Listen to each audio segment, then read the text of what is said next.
অস্ট্রেলিয়ায় অবস্থিত একটি পাহাড় যেখানে 5 জন মানুষ ঘুরতে যায়, কিন্তু ফেরার সময় 4 জন মাত্র ফিরে আসে এবং একজন গায়েব হয়ে যায়। এমনকি এই অদ্ভুত ঘটনা অতীতেও একবার ঘটেছিল। কিন্তু এমনটা হওয়ার কারণ কি? এর পিছনে কি এমন রহস্য রয়েছে? এবং সেই রহস্যের সমাধানে ডিটেকটিভ অ্যারন তার তদন্ত করতে শুরু করে দেয় এবং তারপর বেরিয়ে আসে এক অদ্ভুত টুইস্ট। মুভির প্রথম দিকটা বেশ জটিল এবং আস্তে আস্তে এর সমাধান হতে শুরু হয়ে যায়। তো ভিডিওটি শেষ পর্যন্ত অবশ্যই দেখুন। হাই, দিস ইজ নবীন and you are watching best of Hollywood. আর আজকের movie force of nature the drive 2। অস্ট্রেলিয়ায় অবস্থিত একটি কাল্পনিক পাহাড় যার নাম গিরলং রেঞ্জ। এই পাহাড়ে অবস্থিত জঙ্গলের মধ্যে দিয়ে 4 জন মহিলা চিৎকার করতে করতে বেরিয়ে আসে। তাদের মুখে একটাই কথা থাকে, প্লিজ আমাদেরকে হেল্প করো। তাদের চিৎকার শুনে 2 জন মানুষ তাদের কাছে ছুটে আসে এবং পরের মুহূর্তেই একজন মহিলা অ্যালিস নাম বলে চিৎকার করে ওঠে। আসলে মোট 5 জন মহিলা এই পাহাড়ে হাইকিং করতে বেরিয়েছিল, কিন্তু বর্তমানে 4 জন রয়েছে এবং 5 নম্বর অর্থাৎ অ্যালিসকে আর খুঁজে পাওয়া যাচ্ছে না। সে ভ্যানিশ হয়ে গেছে। একইভাবে এই 4 জন মোটেও স্বাভাবিক অবস্থায় নেই। তাদের চোখে মুখে আঘাতের চিহ্ন রয়েছে।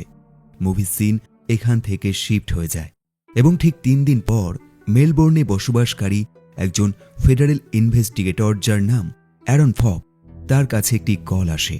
আর এই কলটা সেই অ্যালিস নামের মহিলাটি করেছে, কিন্তু কলে অ্যালিসের কথা স্পষ্টভাবে সে শুনতে পায় না। অ্যারন এইটুকু বুঝতে পারে অ্যালিস মোটেও ভালো পরিস্থিতিতে নেই, সে ঠিকমতো কথা বলতে পারছে না। অ্যারন অনেক তদন্ত করার পর সে জানতে পারে অ্যালিস নামের মেয়েটি গিরলং রেঞ্জে হাইকিং করতে বেরিয়েছিল এবং তার সাথে তার কোম্পানির বস এবং তার বসের স্ত্রী যার নাম জিল এবং একইভাবে আরও 3 জন মহিলা তাদের সাথে ছিল। একজন হলো তার ছোটবেলার বন্ধু লরেন এবং 2 বোন ব্রিয়ানা এবং বিথানি। এবং 3 দিন আগে শুধুমাত্র জিল, লরেন, ব্রিয়ানা এবং বিথানি ফিরে এসছে এবং এদের মধ্যে ব্রিয়ানা আহত অবস্থায় ছিল, যাকে জঙ্গলে একটি মাকড়সা কামড়েছে। কিন্তু অ্যালিস ফিরে আসেনি। অ্যারন সঙ্গে সঙ্গে তার সহযোগী কারম্যানের সাথে দেখা করে। কারম্যান তাকে বলে এই পাহাড়টা এমন একটা জায়গা যেখানে ঘুরতে গেলে মন ভালো হয়ে যাবে, কিন্তু একইভাবে এখান থেকে মানুষকে গায়েব করে ফেলা খুবই সহজ একটা ব্যাপার। কিন্তু অ্যারন অ্যালিসকে নিয়ে চিন্তায় রয়েছে, কারণ সে অ্যালিসকে এই পাহাড়ে হাইকিং করতে যাওয়ার জন্য জোর করেছিল এবং তার কথা মতোই সে সেখানে গিয়েছিল।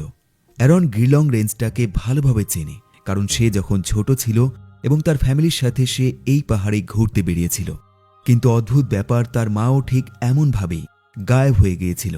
এরা 2 জন সেই হাইকিং স্পটের কাছে পৌঁছে যায়। এখানে আগের থেকেই বেশ কিছু পুলিশ অফিসার এই তদন্ত শুরু করে দিয়েছে। পুলিশ অফিসার অ্যারনকে বোঝায় বর্তমানে 30 ঘন্টা ধরে অ্যালিস একা রয়েছে। সে পাহাড়ের কোথায় রয়েছে তারা সেটা কেউ জানে না, কিন্তু পুলিশের প্রশ্ন হলো সে কেন অ্যারনকে কল করবে, তার সাথে অ্যালিসের কি সম্পর্ক রয়েছে।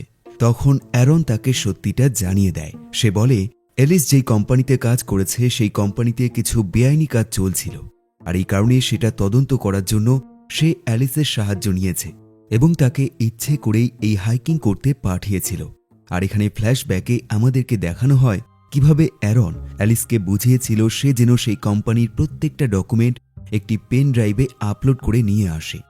একইভাবে সেই কোম্পানির সমস্ত রকম ইনফরমেশন সে জানতে চায়, কারণ ইতিমধ্যে সে যেই কোম্পানিতে কাজ করছে সেই কোম্পানির নামে প্রচুর মামলা রয়েছে, যেমন মানি লন্ড্রিং, অস্ত্র পাচার এবং এমপ্লয়ীদের সাথে খারাপ আচরণ। এই সব কিছুই এই কোম্পানির নামে শোনা গেছে। কিন্তু অ্যালিস এই কাজটা খুবই রিস্কের মনে করে, তাই সে তাকে এটা না করে দিয়েছিল। এখন বর্তমানে লোকাল পুলিশ অফিসার অ্যারনকে বোঝায় তারা উত্তরের উপত্যকা বরাবর এগিয়ে গিয়েছিল এবং তারা মোট 4 ঘন্টার সময় হাইকিং করেছিল এবং শেষবার প্রত্যেকে অ্যালিসকে দেখেছিল যখন প্রত্যেকে একসাথে একটি কুঁড়ে ঘরে আশ্রয় নিয়েছিল। একইভাবে সে বলে সেই কুঁড়ে ঘরের চারপাশে এক ভয়ানক অপরাধীর আনাগোনা সবসময় চলতে থাকে, আর সেটা হলো কোব্যাক। একইভাবে তারা সেই কুঁড়ে ঘরের সামনে একটি কুকুরের কবর দেখেছিল, আর এই কুকুরটি কোব্যাকের ছিল। তাই পুলিশের সন্দেহ এই কোব্যাক নামের অপরাধী অ্যালিসকে মার্ডার করেছে। অ্যারন এবং কারম্যান তাদের এই তদন্তের কাজ শুরু করে দেয়। তারা সবার প্রথমে সেই ড্রাইভারের কাছে যায় যারা এই হাইকিং টিমকে পাহাড়ের কাছে পৌঁছে দিয়েছিল। এই ড্রাইভারের নাম হলো চেজ। চেস তাদেরকে বলে প্রথম দিকে দুটো টিম ছিল, একটা ছিল ছেলেদের টিম এবং অন্যটি হলো মেয়েদের টিম। সে তাদেরকে গাড়ি করে সেই হোটেলের কাছে পৌঁছে দিয়েছিল যেখান থেকে তারা হাইকিং শুরু করবে। সে তাদেরকে বলে মেয়েদের টিমে মোট 5 জন মেয়ে ছিল এবং একজন ছিল তাদের বস, যার নাম ড্যানিয়েল, কিন্তু সে অনেক পরে এসছে। চেস তাদেরকে আরও বলে তারা ছেলেদেরকে নিয়ে যে ক্যাম্প সাইটে গিয়েছিল সেখানে সবকিছু ছিল, যেমন খাবার, প্রয়োজনীয় জিনিসপত্র, জল, এই সব কিছু। কিন্তু অবাক করার বিষয়, মেয়েদেরকে যেই ক্যাম্প সাইটে নিয়ে যাওয়া হয় সেখানে তারা কোনো রকম খাবার এবং প্রয়োজনীয় জিনিসপত্র খুঁজে পায়নি। এরপর সে অ্যারনকে সেই ওয়াটারফলের কাছে নিয়ে যায় যেই ওয়াটারফল মেয়েরা প্রথমবার দেখতে পেয়েছিল, এবং এখানে এসে সে মেয়েদের ফোনগুলো কালেক্ট করে নিয়েছিল, কারণ এখানে কোনো ছবি তোলা যাবে না, আর এটাই নিয়ম। চেস তাকে বলে এই ওয়াটারফল সবচেয়ে ছোট ওয়াটারফল, যার উচ্চতা 15 মিটার, কিন্তু ছোট হলেও এর জলের বেগ অনেক বেশি। তাই কেউ যদি এই ওয়াটারফলের নিচে চলে যায় তাহলে তার মৃত্যু নিশ্চিত। এবং এরপরই চেজ সেই মেয়েদেরকে শেষ বিদায় জানিয়েছিল এবং তাদেরকে বলেছিল এখান থেকেই তাদের অ্যাডভেঞ্চার শুরু এবং কেউ তাদেরকে গাইড করবে না, তারা নিজের মতো করে এগিয়ে যাবে। চেজ অ্যারন এবং কারম্যানকে সেই কোম্পানির বস ড্যানিয়েলের কাছে নিয়ে যায় এবং ড্যানিয়েল তাদেরকে বলে তোমরা তোমাদের তদন্ত চালিয়ে যাও, এতে যত টাকা খরচ হবে সব আমি দিয়ে দেব। অ্যারন ড্যানিয়েলের স্ত্রী জিলের সাথে কথা বলে এবং জিল তাদেরকে বলে তারা হাইকিং করতে বেরিয়ে প্রথমেই একটি গাছের ওপর পতাকা খুঁজে পেয়েছিল এবং এটা যদি নিচে নামানো হয় তবে তাদেরকে রিওয়ার্ড দেওয়া হবে, আর এই কারণে তাদের মেয়েরা এটা খুব সুন্দরভাবে নিচে নামিয়েছিল। কিন্তু এই জিনিসটা একমাত্র এলিস বেকার মনে করেছিল। তার মতে এটা একটা ফালতু সময় নষ্ট। রাত হলে অ্যারন এই পাহাড়ের পাশেই একটি হোটেলে আশ্রয় নেয় এবং গিরলংয়ের ম্যাপটা মন দিয়ে দেখে। সেদিন রাতে মেয়েরা তাদের হাইকিং কমপ্লিট করে যখন তাদের ক্যাম্পে পৌঁছেছিল তখন রাত হয়ে গিয়েছিল। প্রত্যেকে বিশ্রাম নেওয়ার কথা ভাবলেও শুধুমাত্র লরেন নামের মেয়েটি কিছু একটা লুকিয়ে দেখার চেষ্টা করছিল। সে একটা কথাই বলে ওঠে কেউ এখানে রয়েছে, সে তার কানে কিছু একটা শুনতে পেয়েছে। এখন বর্তমানে অ্যারন তার হোটেল রুম থেকে লক্ষ্য করে কেউ একজন তার হোটেলের দিকে এগিয়ে আসছে। সে কাছে গিয়ে লক্ষ্য করে এটা হলো লরেন। লরেন তাকে বলে সে এখানে ঘোরাফেরা করছে কারণ তার বিশ্বাস অ্যালিস হয়তো ফিরে এসছে, কারণ প্রথম দিন তারা একটি জলপ্রপাত পার করে একটি নদীর পাশ দিয়ে এগিয়ে গিয়েছিল। তাই এতক্ষণে এলিস সেটা যদি খুঁজে পেয়ে যায় তবে আজকে রাতের মধ্যেই তাকে ফিরে আসার কথা। লরেন সেদিন রাতের ঘটনাটাও অ্যারনকে বলতে শুরু করে দেয়। সে বলে সেদিন রাতে সে কিছু একটা শব্দ শুনেছিল এবং তার মনে হয়েছিল কেউ লুকিয়ে রয়েছে, এবং তার ধারণা সঠিক হয়ে যায় এটা ছিল ড্যানিয়েল, যে তাদেরকে ভয় দেখানোর চেষ্টা করছিল। যদিও এটা সে মজা করে করছিল, কিন্তু এতে তারা সত্যি সত্যি ভয় পেয়েছিল। অ্যারন তার অতীতের কথা মনে করে, তার মনে পড়ে যায় সে কিভাবে অ্যালিসকে জোর করে সেই ইউএসবি ড্রাইভ নেওয়া করিয়েছিল।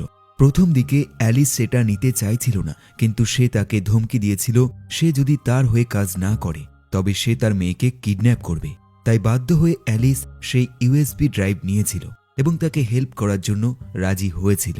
এরপর অ্যারন বিথানি এবং ব্রিয়ানার সাথে দেখা করতে চলে যায় এবং সেখানে সে জানতে পারে ব্রিয়ানাকে মাকড়সা কামড়েছে। অ্যারন তাদেরকে জিজ্ঞাসা করে সেদিন রাতে ড্যানিয়েলের আচরণ কেমন ছিল, সে অ্যালিসের সাথে কেমনভাবে কথা বলছিল। ব্রিয়ানা তাকে জানায় ড্যানিয়েল অ্যালিসের সাথে ঠিক তেমনভাবেই কথা বলছিল যেমনটা তারা প্রতিদিন বলে থাকে, আর তাছাড়াও এদের দুজনের মধ্যে সব সময় একটু বেশি কথা হয়। একইভাবে সবচেয়ে মজার ব্যাপার হলো তাদের প্রত্যেকের মোবাইল ফোন নিয়ে নেওয়া হয়েছিল, কিন্তু তবুও তারা লক্ষ্য করেছিল অ্যালিস একটি ফোনে কথা বলছে, আর এই জিনিসটা দেখে ঝিল খুব রেগে গিয়েছিল। সে তাকে বলেছিল সবসময় এটা মাথায় রাখবে আমি তোমায় এই কোম্পানিতে নিযুক্ত করেছি এবং একইভাবে আমি চাইলে বেরো করতে পারি। অ্যালিস তার কাছে ক্ষমা চেয়েছিল এবং তার হাতে থাকা পেন ড্রাইভটা গাছের পাশেই ফেলে দিয়েছিল। পরের দিন সকালে এই মেয়েরা আবারও তাদের ক্যাম্প থেকে নতুন পথে যাত্রা শুরু করেছিল, কিন্তু কিছু দূর যাওয়ার পর প্রত্যেকে একটা জিনিস লক্ষ্য করেছিল, আগেরবার তারা রাস্তার মাঝে কিছু পতাকা দেখতে পেয়েছিল কিন্তু এখন সেগুলো পাচ্ছে না। তাই অ্যালিস ব্রিয়ানাকে জিজ্ঞাসা করে আমরা কি সঠিক পথে যাচ্ছি, কারণ ম্যাপ তার হাতে রয়েছে, কিন্তু ব্রিয়ানা কিছুই বলতে পারেনি। এবং তখন এলিস নিজের হাতে ম্যাপটা চেক করে এবং সে দেখে তারা সত্যি ভুল ডাইরেকশনে চলে যাচ্ছে। লরেনের মতে তাদেরকে ফিরে যাওয়া উচিত, কিন্তু বাকিরা তেমনটা মনে করে না, কারণ ফিরে যেতে হলেও তাদেরকে রাস্তা চিনতে হবে, কিন্তু তারা কেউ রাস্তা চেনে না। তাই জিল ডিসাইড করে তারা সামনে নদী বরাবর এগিয়ে যাবে, কারণ নদী সব সময় সেখান থেকেই বয়ে যায় যেখানে জনবসতি রয়েছে। অ্যারন এই গল্প শুনে তার অতীতের কথা মনে পড়ে যায়, যখন সে তার ফ্যামিলির সাথে ঠিক একই পাহাড়ে ঘুরতে বেরিয়েছিল এবং তখন তার মা একটি বিশেষ কারণে তাদেরকে এই পাহাড়ের ওপরে রেখে জঙ্গলের মধ্যে ঘুরতে গিয়েছিল, কিন্তু তারপর সে আর ফেরেনি। সেই 5 জন মেয়ে তাদের প্ল্যান মতোই নদীর কাছে পৌঁছে সবার প্রথমে তাদের ম্যাপটা চেক করছিল, কিন্তু হঠাৎই ম্যাপটা নদীর মধ্যে পড়ে যায় এবং লরেন নামের মেয়েটি সেটা ওঠানোর চেষ্টা করে এবং একটার সময় সেও নদীর মধ্যে পড়ে যায়। 4 জন মেয়ে চিৎকার করে ওঠে এবং কোনো রকমে লরেনকে নদী থেকে তুলে ফেলে, কিন্তু এমন ঘটনার কারণে লরেনের কপাল থেকে রক্ত বেরোতে শুরু হয়ে যায়। এখন বর্তমানে কারম্যানের মতে এমন পরিস্থিতিতে শহরের মানুষ সেখানে জীবিত অবস্থায় থাকতে পারবে না, কিন্তু অ্যারন বলে পরিস্থিতি যতই খারাপ হোক সে বেঁচে থাকতে পারবে যদি না কেউ ইচ্ছে করে তাকে মেরে ফেলে। এবং এমন অবস্থায় অ্যারনের মনে পড়ে যায় সে যখন ছোটবেলায় তার মাকে হারিয়েছিল তখন তারা সবার প্রথমে নদীর দিকে এগিয়ে গিয়েছিল, কারণ একটি মানুষ আহত বা অসুস্থ হলে তার সবার প্রথমে জল দরকার। আর অ্যারনও ঠিক তেমনটাই করে, সে সেই ওয়াটারফলের কাছে চলে যায় যেখানে আগেরবার গিয়েছিল এবং এখানে আসলে সে ওয়াটারফলের ওপর একটি মেয়েকে দাঁড়িয়ে থাকতে দেখে। কাছে গেলে সে লক্ষ্য করে এটা হলো লরেন। সে তাকে জিজ্ঞাসা করে সেদিন জিনের সাথে কি হয়েছিল, কারণ তার গালে একটি ক্ষত চিহ্ন রয়েছে। লরেন এক কথায় বলে সে এই বিষয়ে কিছুই জানে না, তাই সে যেন তাকে জিজ্ঞাসা করে। একইভাবে সে জানায় সেদিন যা ঘটেছে তার পিছনে এলিসের নিশ্চয়ই কোনো হাত রয়েছে, তার কোনো ভুল রয়েছে, কিন্তু তার কেন এমনটা মনে হয় এই ব্যাপারে সে কিছুই বলে না। ফ্ল্যাশব্যাকে আমাদেরকে আরও একবার সেই হাইকিং ট্যুরটা দেখানো হয়। তারা আস্তে আস্তে পাহাড়ের একদম ওপরের অংশে পৌঁছে যায়, কিন্তু এখানে এসে তারা লক্ষ্য করে তারা তাদের ক্যাম্পে ফিরে যাবে সেই সময় তাদের হাতে নেই, কারণ সূর্য খুব অল্প সময়ের মধ্যেই ডুবে যাবে এবং চারিপাশে অন্ধকার হয়ে যাবে। জিল এই ব্যাপারে খুব রেগে যায়, কারণ অ্যালিসের কাছে একটি কম্পাস রয়েছে, তাই সে চাইলে খুব সুন্দরভাবে তাদেরকে গাইড করতে পারত, কিন্তু সে করেনি। রাত হলে তারা সেই জঙ্গলের মধ্যেই কোনো রকমে আশ্রয় নেয় এবং একদম ভোরবেলায় তারা ঘুম থেকে উঠে পড়ে। এদিকে বর্তমানে অ্যারন জিলকে তাদের এই ভ্রমণের পরের গল্পগুলো বলতে বলে। জিল তাদেরকে বলে তারা আবারও তাদের যাত্রা শুরু করেছিল এবং কিছু দূর যেতেই তারা কিছু জল জমে থাকতে দেখেছিল এবং এই জল তারা পান করেছিল, কিন্তু পরের মুহূর্তেই তারা লক্ষ্য করেছিল ওপরে প্রচুর বাদুড় রয়েছে। তাই তাদের মনে হয়েছিল এই জল নিশ্চয়ই ভালো জল নয়, তাই তারা আবারও তাদের যাত্রা শুরু করেছিল। এদের মধ্যে বেথানি এমন একটি মেয়ে যে স্মোকিং খুব পছন্দ করে। সে পুরো যাত্রাতেই স্মোকিং করে গেছে, আর এই জিনিসটা অ্যালিসের মোটেও পছন্দ ছিল না। কিছু দূর যেতেই বেথানি প্রথমবার লক্ষ্য করে দূরে একটি শেল্টারের মতো রয়েছে। তারা সবাই সেই দিকে এগিয়ে যায়, আর এই জিনিসটাও অ্যালিসের মোটেও পছন্দ ছিল না। বেথানি সবার প্রথমে ঘরের ভিতরে যায় এবং দেখে ভিতরে প্রচুর ধুলোবালি রয়েছে, কিন্তু তারা এখানে আশ্রয় নিতে পারবে, তাই প্রত্যেকে সেই রুমের মধ্যে ঢুকে পড়ে। কিন্তু অ্যালিস এর প্রতিবাদ করে যায়। জিলের মতে তারা এখানে ততক্ষণ আশ্রয় নিতে পারবে যতক্ষণ না কেউ তাদেরকে খুঁজে পাচ্ছে, কিন্তু এই জঙ্গলে তারা কোনো রাস্তা চেনে না। কিন্তু অ্যালিস প্রতিবার এদের বিরোধিতা করছিল। তার মতে এখানে থেকে যাওয়াটা বিপদের হতে পারে, আর তাছাড়াও কেউ তাদেরকে খুঁজে বের করবে সেই আশায় থাকলে কয়েক সপ্তাহ এখানে কাটাতে হবে, যেটা মোটেও ঠিক হবে না। এখন এমন দ্বিমত অবস্থা দেখে জিল প্রত্যেকের মতামত জানতে চায় এবং বেশিরভাগ মেয়ে এটাই জানায় তারা এখানে থাকতে চায়। তাই অবশেষে অ্যালিসকেও এই প্ল্যান মেনে নিতে হয়, কিন্তু সে ঘরে না থেকে বাইরে ঘুরতে বের হয় এবং তখনই তার পা আটকে সে নিচে পড়ে যায়। সে ভালোভাবে লক্ষ্য করলে দেখে এখানে একটি কুকুরের কবর রয়েছে এবং কুকুরের হাড়ে তার পা আটকে গিয়েছিল। অ্যালিসের মনে পড়ে যায় এই জঙ্গলে একটি ডাকাত বসবাস করত যার নাম কোভ্যাক, আর এই মানুষটি খুবই নৃশংস ছিল। একইভাবে সে তার কুকুরকে এভাবেই কবর দিয়েছিল।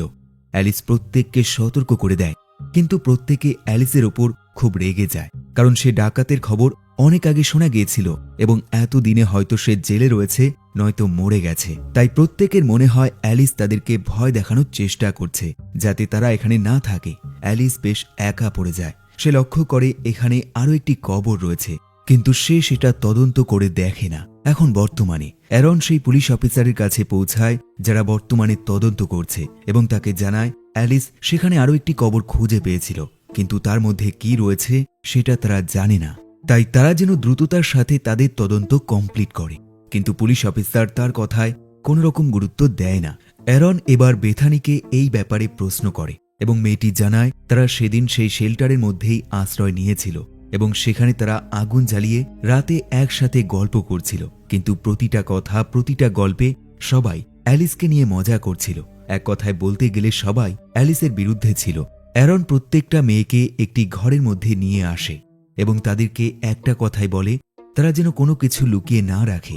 সবকিছু বলে দিলে তারা খুব সহজেই অ্যালিসকে খুঁজে বের করতে পারবে।